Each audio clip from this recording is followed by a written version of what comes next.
ক্লান্তির বিন্দুমাত্র অনুভূতি নেই। লাঠি হাতে সেই সকাল থেকে অবিচল ট্রাফিক দিদিমণি। শহরের ব্যস্ততম সড়কে ওনাকে দেখা যায় প্রতিদিন। নাম সবিতা পাল। একদম স্কুলের দিদিমণিদের মতো, যেই ট্রাফিকের নিয়ম ভাঙছে বা মানছে না, অটো কিংবা রিক্সা অথবা টমটম, সঙ্গে বহু দামি গাড়িও কিছুই পরোয়া করেন না এই ট্রাফিক দিদিমণি। সকলকে লাঠি হাতে ট্রাফিক নিয়ম মানতে বাধ্য করেন এই মহিলা। কর্তব্যের সাথে কোনো আপোষ নেই ওনার।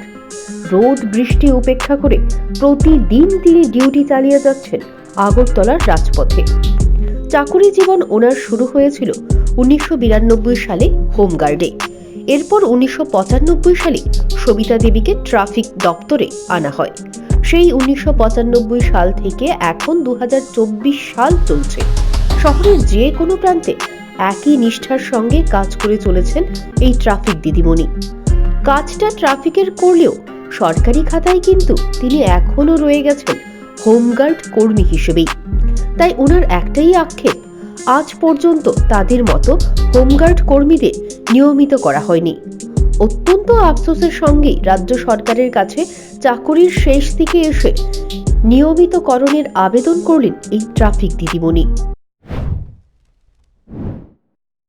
আমি 92 থেকে চাকরি পাইছি, 95 থেকে আমি ট্রাফিকে, কিন্তু ট্রাফিকে আমাকে সবাই চিনে।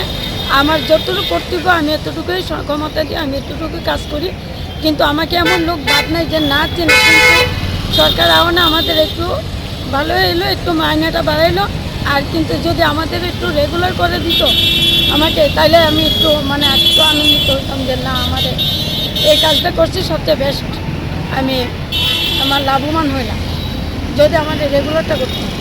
এটাই সবাই আমাদেরকে একই বলে, কিন্তু আপনাকে তো রেগুলার করেনি। রেগুলার করলে তো আপনি ভালো ছিলেন, কিন্তু না করলে কী করুন বলুন।